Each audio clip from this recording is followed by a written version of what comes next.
Gentiles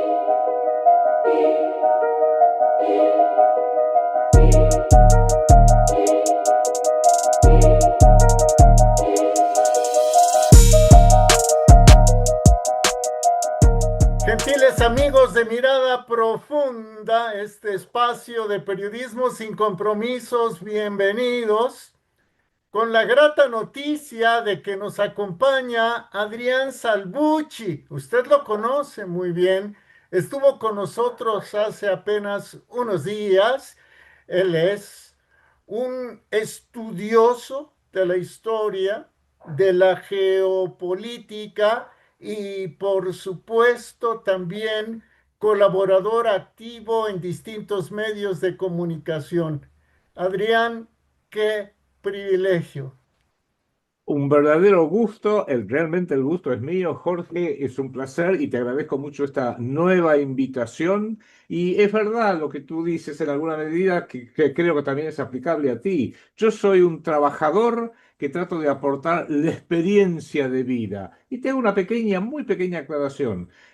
Casi toda mi experiencia no es académica, sino es empresaria. Y trabajé muchos, muchos años, décadas enteras, 30 años casi te diría en empresas británicas y norteamericanas que se dedican a lo que ellos llaman el risk management, la administración de riesgos, prever todo lo bueno que puede pasar, todo lo malo que puede pasar, cuán probable es que me caiga un asteroide en la cabeza, cuán probable es que choque con mi auto. Bueno, midiendo esas probabilidades uno puede ir entreviendo, no prediciendo, pero sí entreviendo los riesgos del futuro. Y esto lo vengo aplicando a la política, a la geopolítica, y uno saca algunas conclusiones. Mi querido y admirado Adrián, la vez pasada, la charla que tuvimos contigo hace unos días, tú hablabas de la conexión que hay entre la crisis actual y el surgimiento de un movimiento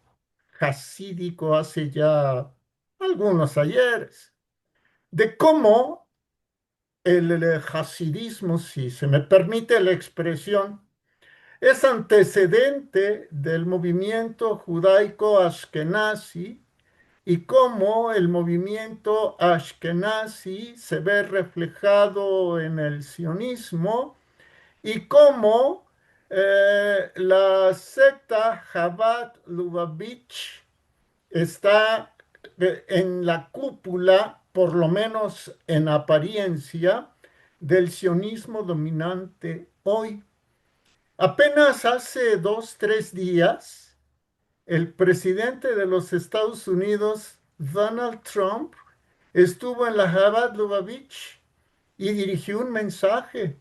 Y por otro lado, también hace 2, 3 días, el presidente de los Estados Unidos, Donald Trump, eso fue el sábado pasado, se pronunció porque ya dejen en paz a Bibi Netanyahu, un gran primer ministro, según él, y que Estados Unidos, que aporta miles de millones de dólares a Israel cada año, no va a permitir que la justicia de Israel le haga algo a Netanyahu, sobre quien pesan acusaciones de fraude, soborno y abuso de confianza.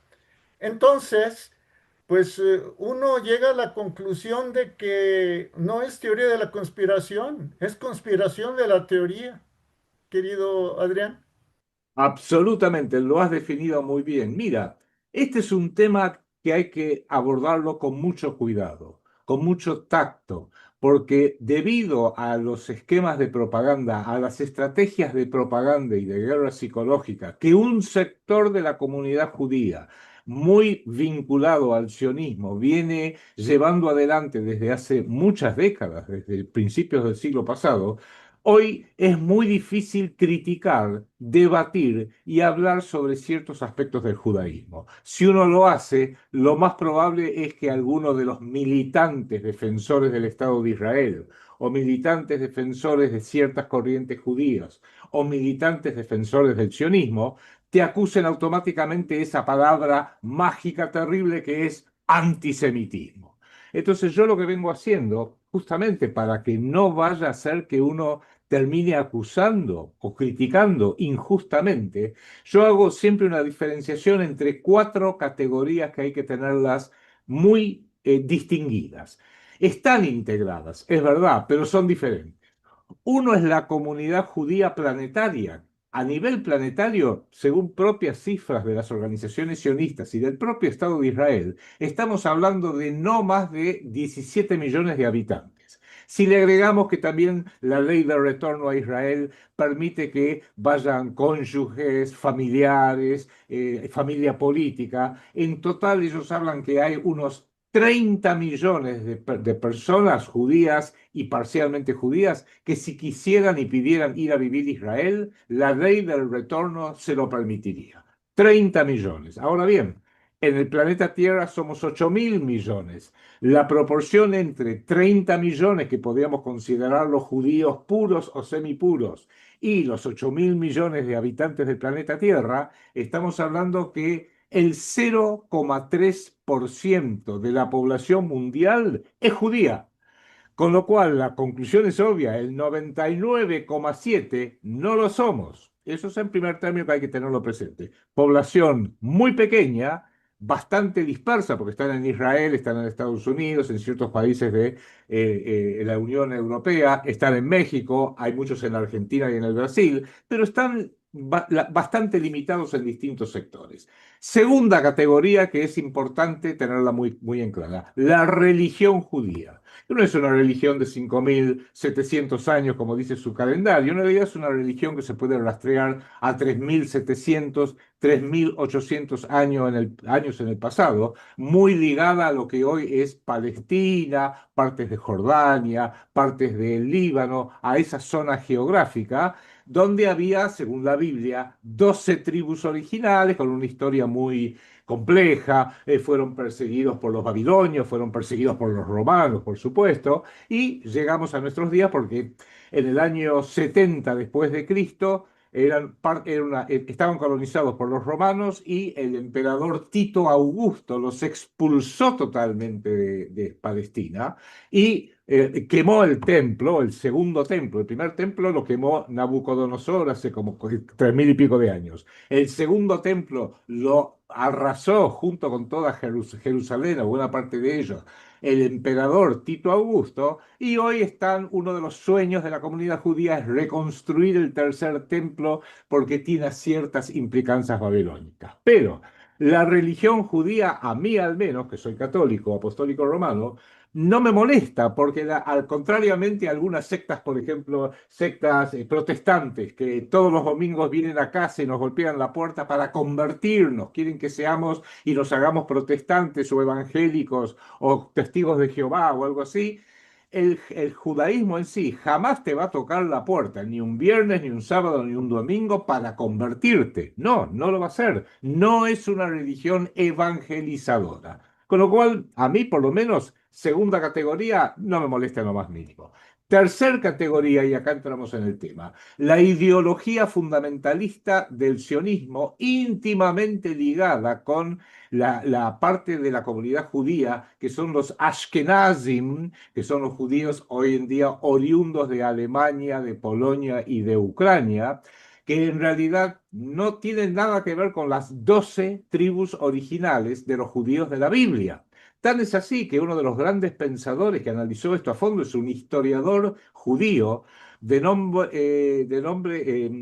ya me venía el nombre, bueno, se me hizo una pequeña laguna, pero es un escritor de principios del siglo, a los años 70 del siglo pasado, que escribió un libro que se llama Arthur Koestler, así se llama, ya falleció, y escribió un libro que se llamaba La 13ª tribu. ¿Por qué? Porque dijo, hay una parte de la comunidad judía que no tiene nada que ver con los judíos originales, que es esta 13ª tribu, que son los cázaros. Y los cázaros eran una tribu sumamente violenta, sumamente militante, sumamente agresiva, que vivía en lo que hoy es Ucrania y el sur de Rusia, y que causaron estragos. Era un imperio deambulante, por así decirlo. Y como no tenían ninguna religión, no tenían valores de ningún tipo, y cuando finalmente son acorralados por los rusos y los ucranianos en el siglo VIII de nuestra era,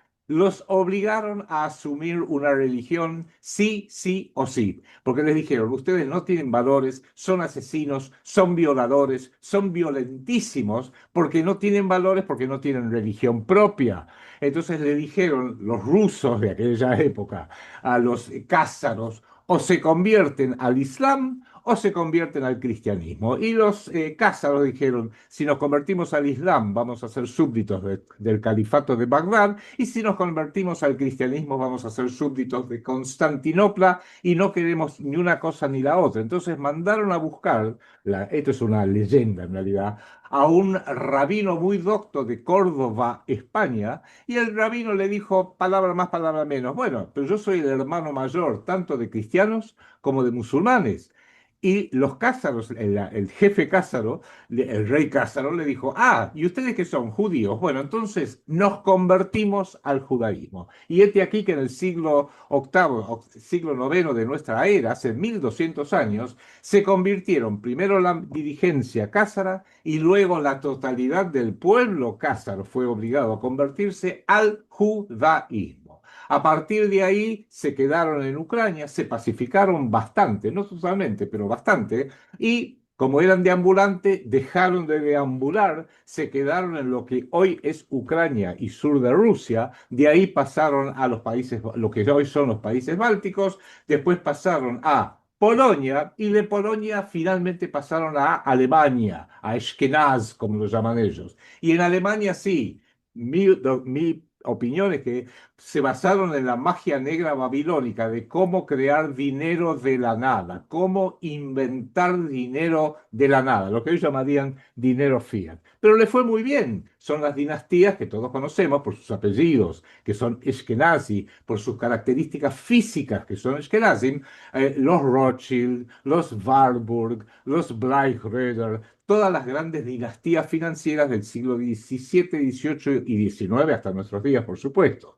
Y a partir de ahí es su enorme poderío basado en lo financiero.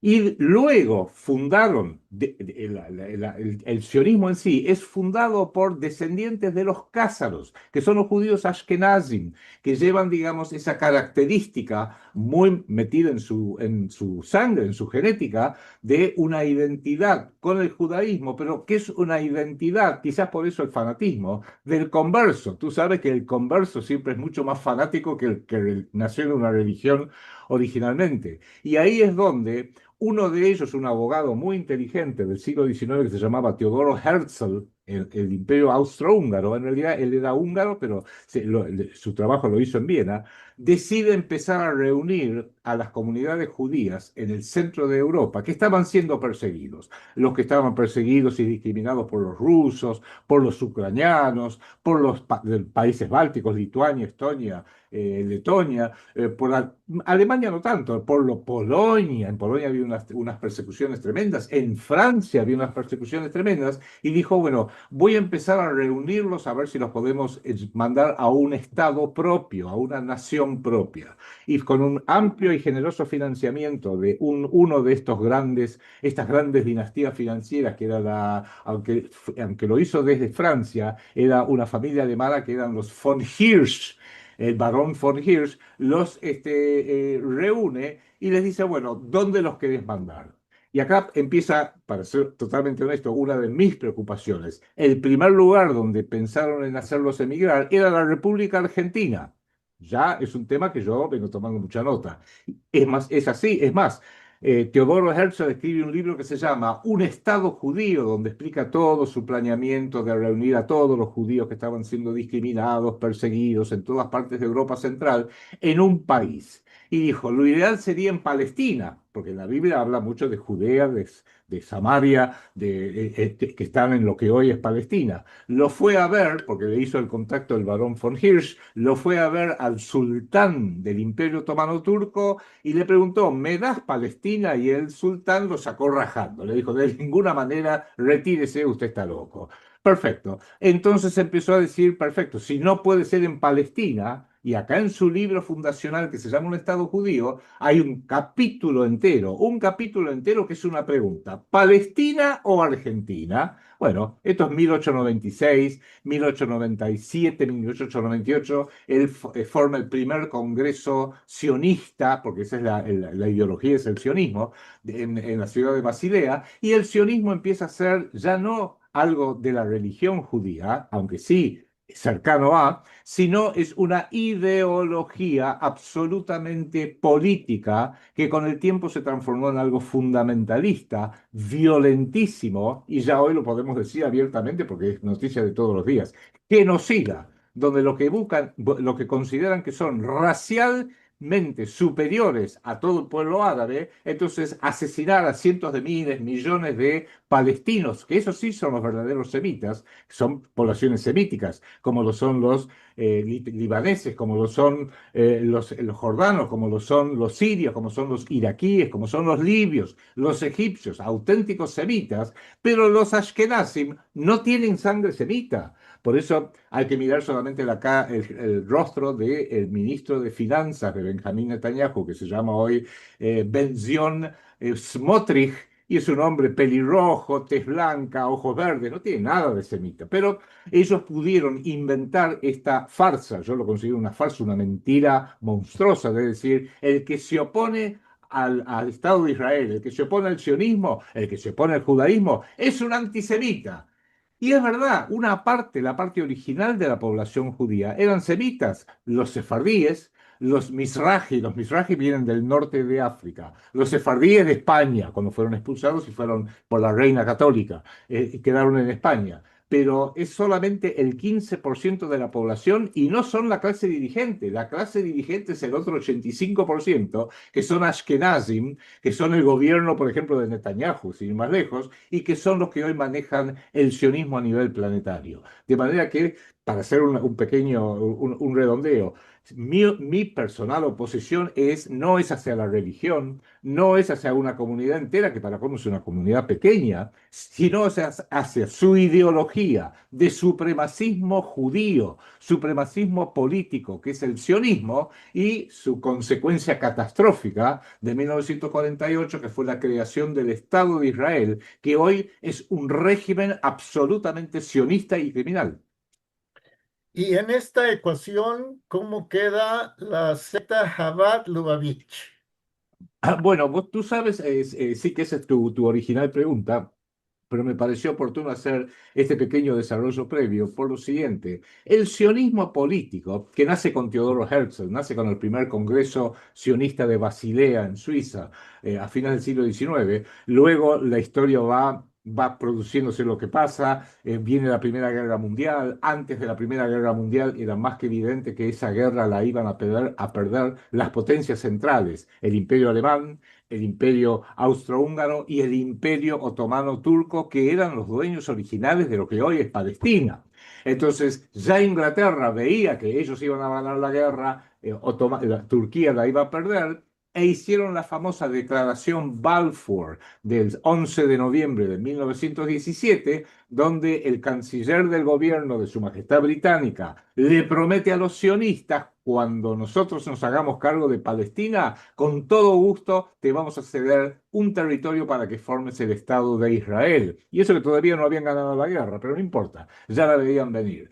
¿Qué pasa? Esa declaración, ¿a qué organización sionista se lo dio? A ninguna, se lo dio a el que en ese momento era un diputado del Parlamento británico, Lionel Walter Rothschild, porque era tal el poder financiero, era tal la inserción económica y financiera de los Rothschild en Inglaterra, en Francia, en Alemania, estamos hablando de 1917, en Italia, en toda Europa, que se podían dar el gusto de decir la declaración de que van a crear un Estado de Israel. Me la dieron a mí, que soy un Rothschild. Y efectivamente así sucedió, pero vino la Primera Guerra Mundial, después la Segunda Guerra Mundial. Todos conocemos la historia de la Segunda Guerra Mundial, donde fueron perseguidos justos por pecadores, porque en realidad el gran error de Alemania, por supuesto, es que terminó diciendo esto es culpa de todos los judíos y los trataron mal a todos los judíos, cuando en realidad no. Esto es problema de todos los judíos sionistas. Y ya hoy en día lo que estamos viendo es un problema de los judíos sionistas y de los protestantes evangélicos que también son sionistas. Pero ¿qué pasa? El sionismo que empieza siendo un movimiento no tanto religioso, sino bastante aguerrido, geopolítico, militante, cázaro, después de la Segunda Guerra Mundial en general, y muy especialmente después de la Guerra de los Seis Días de 1967, se movió hacia la derecha. Empezó siendo algo bastante de izquierda y no tan religioso, pero a partir de 1967 se corre hacia la derecha militante del partido Likud, por ejemplo, de Benjamín Netanyahu y de Menachem Begin y de Ariel Sharon. Todos los primer ministros, mírenle la cara a Ariel Sharon y que alguien me diga dónde está la sangre semita. No tienen nada, no tienen una gota de sangre semita por más que utilicen esta mentira como una gran arma de guerra. Empiezan a hacer a moverse hacia la derecha y colaboran o estrechan vínculos, por así decirlo, con una secta jasídica que fue fundada en Polonia en el siglo XIX, que es la Chabad Lubavitch, que luego va hacia Europa. De Europa los rabinos se mudan a Estados Unidos y en Estados Unidos el poder es tan gigantesco que terminan instalando su sede en el condado de Brooklyn, en la ciudad de Nueva York, sí, después pasado el principio del siglo pasado. Y tuvieron un rabino que hoy en día lo consideran como un profeta, como un hombre prácticamente mágico, que era el rabino Menachem Schneerson, que falleció en 1994. Y que de padre se lo pasaron a hijos, finalmente, pero el último fue Menachem Schneerson, que hay un video muy interesante donde ellos están esperando que venga el Mesías, lo llaman así, el Mesías, que es lo que nosotros los católicos llamamos el anticristo, pero bueno, eso no se puede decir. Hoy digamos que si uno lo dice es antisemitismo, supongo. Pero ahí, en este video, hablando en inglés, habla con un joven Benjamín Netanyahu en 1992, que en ese momento Netanyahu era el ministro, perdón, el embajador de Israel ante las Naciones Unidas. Y este rabino se acerca y le dice, están haciendo ustedes muy bien, y dice la siguiente profecía: usted va a ser primer ministro de Israel. Estamos hablando de 1992, apenas el embajador de Israel, Netanyahu, ante la ONU. Usted va a poder darle la bienvenida en Israel al Mesías y le va a entregar Israel al Mesías. Y los entendidos dicen que de esa conversación y de otras conversaciones secretas, donde Netanyahu se quedó choqueado, le termina diciendo, palabra más, palabra menos, usted le va a entregar al Mesías nuestro, al Mesías, buena parte del mundo, porque eso está escrito en la Biblia, mejor dicho, en la Torá, eso está escrito en el Talmud, esos son nuestros libros proféticos. Y todos los rabinos asintieron y dijeron, sí, evidentemente el Mesías, que es un nombre divino de los judíos, va a recibir el mundo como premio, por así decirlo, y ese premio, el instigador, el articulador de ese premio, va a ser un señor que se llama Benjamín Netanyahu. Por eso es que Benjamín Netanyahu cuenta con el apoyo absoluto de la ultraderecha y de todos los partidos de la ultraderecha del Estado de Israel. No hay forma alguna de sacarlo. Nadie lo puede sacar a Benjamín Netanyahu de su lugar como primer ministro por la sencilla razón que cuenta con el apoyo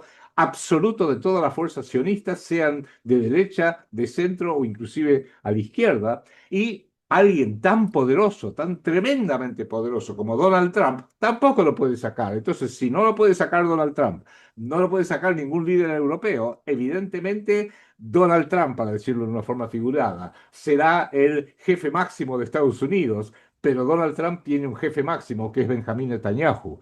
Y este es el drama hoy en día, que esta secta de la Chabad Lubavitch, de rabinos hasídicos, que no es compartido por todos los rabinos. Hay muchos rabinos que están en contra de la Chabad Lubavitch, están en contra del Estado de Israel. Y yo esto siempre lo enfatizo, porque lo que no tenemos que permitir o tenemos que trabajar, querido Jorge, es que no vayan a terminar pagando justos por pecadores. Ya el siglo pasado, por haber simplificado un problema que es muy complejo, el problema del pueblo judío y del sionismo es un tema laberíntico, complicadísimo. Y por haberlo simplificado, terminaron pagando justos por pecadores en Europa y no lo queremos ver eso. Hay muchos judíos que no son sionistas.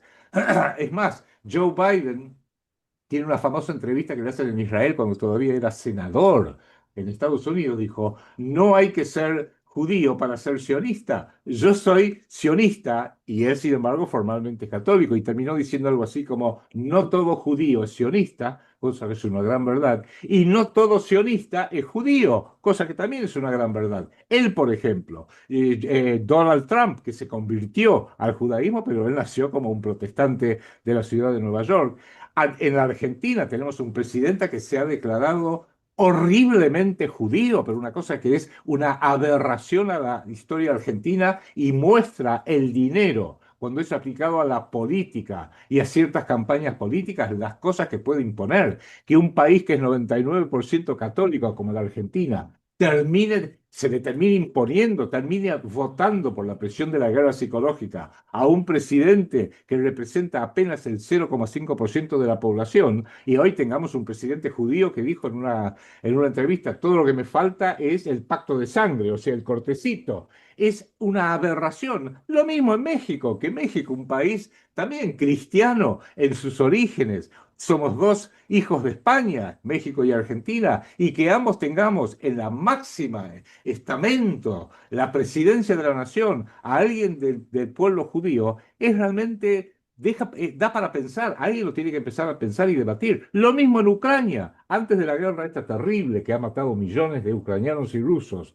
había algo así como 42 millones de ucranianos antes de que fueran muertos, que se tuvieran que ir, que se tuvieran que desplazar.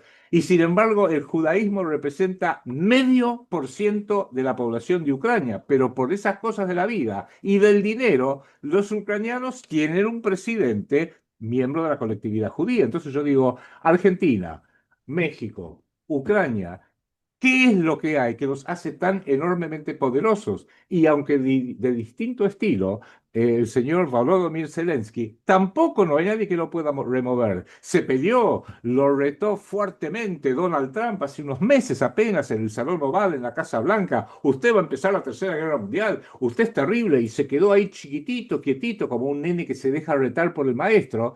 Pero ahí lo tenemos. Y hagamos la siguiente aclaración que no es lo mismo para México y para Argentina. Zelensky no es el presidente de Ucrania. Tendría que haber habido elecciones parlamentarias en Ucrania en octubre del 2023 y él las anuló. Tendría que haber habido elecciones presidenciales en Ucrania para o ratificarlo a él en un nuevo periodo o para removerlo. Y él las suspendió. No hubo elecciones. ¿Y cuál es la conclusión? De la misma manera que no hay nadie en el planeta que lo pueda sacar a Bibi Netanyahu, tampoco hay nadie en el planeta que lo pueda sacar a Volodymyr Zelensky. Y la pregunta, ya sé que es terrible, y me van a acusar, si alguien estuviera escuchando, diría, antisemita, pero la realidad es, ¿cuál es el poder que tiene un Zelensky, un Netanyahu, para poder abrocharse en el poder y nadie en el planeta, ni siquiera Donald Trump, lo puede sacar?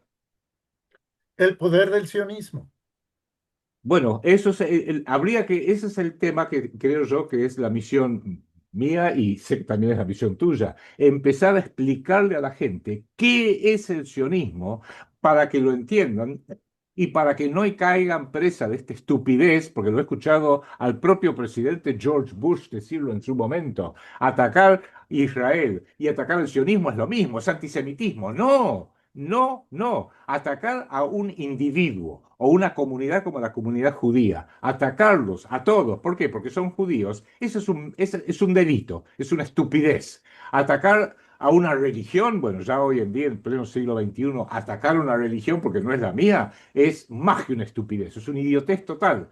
Pero atacar a una ideología supremacista, violenta, que ya demostradamente ha dado evidencias de sobra que son absolutos genocidas, que son criminales, que están a la gente que están matando de hambre en Palestina, les dicen, bueno, córranse para allá, córranse para allá. Bueno, mañana quieren comida, vayan a buscarla ahí. Van todos hambrientos, mujeres, niños, hombres, viejos, a buscar comida y abren fuego, los empiezan a acribillar a balazos. Eso solo lo hace alguien que es un genocida total. Y es tal el poder que tienen que los grandes medios sí, lo dicen, pero con mucho cuidado, lo digo, pero bueno, hay una guerra, hablan de una guerra en Palestina. No, no hay ninguna guerra en Palestina, hay un genocidio. Guerra hubo entre Estados Unidos e Irán, entre Israel e Irán, lo acepto, eso es una guerra. Guerra hay, llegado el caso, entre Ucrania y Rusia, una guerra. Pero lo que están haciendo en Palestina es un genocidio, es una matanza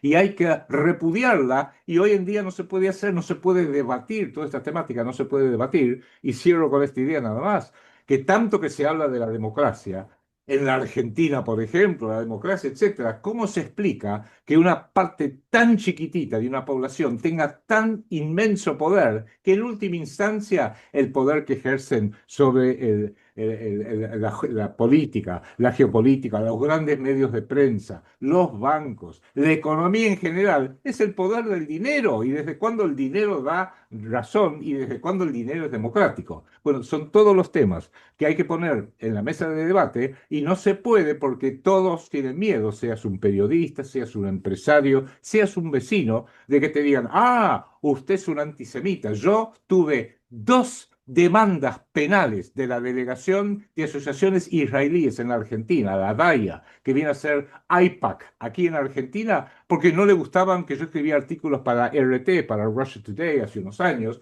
que yo tenía programas de televisión, programas de radio, y como no le gustan, decía, no, no, no, usted es un antisemita. Y una vez que te colocaron ese San Benito de ser antisemita, los jueces tienen mucho miedo, tienen mucho cuidado, digamos, cuidado en cómo manejan el tema, porque saben que es un tema peligrosísimo, que controla la política, controla el poder judicial, controla el poder ejecutivo en la Argentina, al extremo que en Argentina tenemos un presidente judío, es algo aberrante, aberrante totalmente, pero nadie quiere hablar del tema porque no, a ver si me acusan de. Entonces, todo esto, este miedo de opinar, esta autocensura que tienen todos nuestros periodistas, salvo vos y yo y unos pocos más, en los distintos países, bueno, eso es lo que hay que quebrar y hay que decirle a todos los pueblos, México, Argentina, la propia Estados Unidos, tienen que poder debatir algo porque todos tenemos el derecho a emitir nuestra opinión. Y para colmo, mienten abiertamente. Donald Trump, que ha demostrado ser un sionista aberrante, llegó a la presidencia diciendo, yo voy a ser el presidente de la paz, conmigo no va a haber ninguna nueva guerra, y terminó siendo un lacayo de Benjamín Netanyahu. Querido Adrián, mil gracias y ya se verá pronto. Ojalá que podamos seguir conversando. Estoy a tu disposición, te mando un fuerte abrazo y quedo a tu disposición como siempre. Igualmente, Adrián. Y como siempre decimos, también gracias a usted, porque nos ve, nos oye y participa. Hasta la próxima.